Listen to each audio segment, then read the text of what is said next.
La parole de Dieu. La gloire, je ne la reçois pas des hommes. D'ailleurs, je vous connais. Vous n'avez pas en vous l'amour de Dieu. Moi, je suis venu au nom de mon Père, et vous ne me recevez pas. Qu'un autre vienne en son propre nom, celui-là, vous le recevez.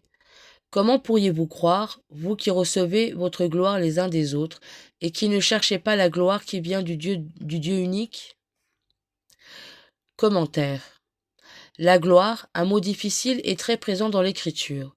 Jésus, parlant de la gloire de Dieu, l'associe ici à son amour, au fait de venir au nom du Père, de la reconnaître et de la recevoir à ce titre, à la fois que cela rend possible.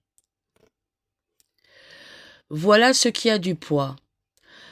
Comme souvent chez Jean, nous avons un tableau en ombre et en lumière. La face sombre est celle de la gloire illusoire, que nous nous attribuons nous-mêmes ou les uns aux autres.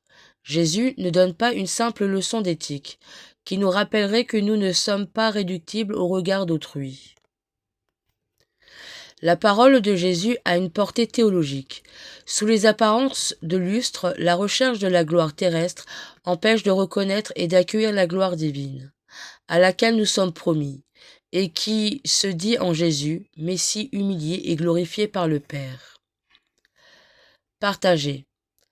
La gloire pour Dieu, c'est son poids d'amour dans ses actes. La gloire des hommes relève souvent davantage du brillant et de l'exceptionnel. Les relations humaines sont alors complexes, quand nous cherchons à flatter quelqu'un dans le but de recevoir une partie de sa notoriété. Ne serait-il pas plus sage de vouloir partager la gloire de Dieu? Le chemin de la bénédiction du Seigneur est une voie sûre. Bénir Dieu pour la puissance de son amour qui se déploie sur terre. Bénir Dieu dans ses actions, dans la vie des grands de ce monde et dans le quotidien caché des humbles. Bénir Dieu avec d'autres pour recevoir ce qu'il est, le Seigneur de l'univers.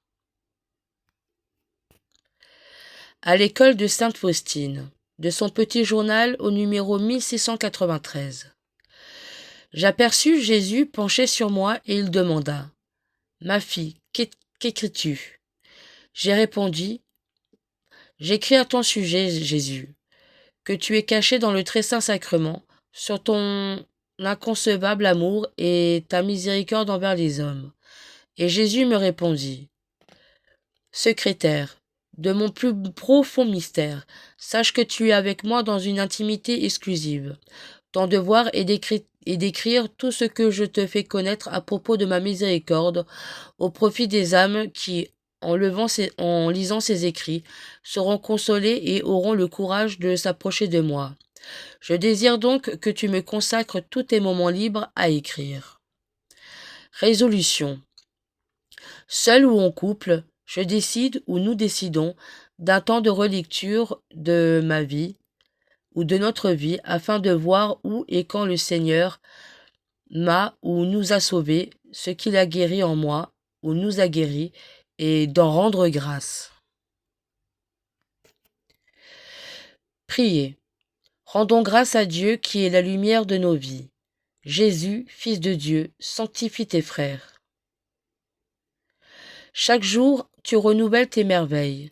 Ouvre nos yeux et nos cœurs à ta présence. Jésus, Fils de Dieu, sanctifie tes frères. Tu es passé en faisant le bien. Veille à ce que nos regards ne jugent pas. Jésus, Fils de Dieu, sanctifie tes frères. Tu es le miséricordieux. Dépoussière nos cœurs orgueilleux. Jésus, Fils de Dieu, sanctifie tes frères. Toi, le Fils de l'homme, fais-nous goûter notre condition d'homme. Jésus, Fils de Dieu, sanctifie tes frères. Tu es la source vive, renouvelle nos cœurs. Jésus, Fils de Dieu, sanctifie tes frères. Souviens-toi de nous, Seigneur, dans ta bienveillance pour ton peuple.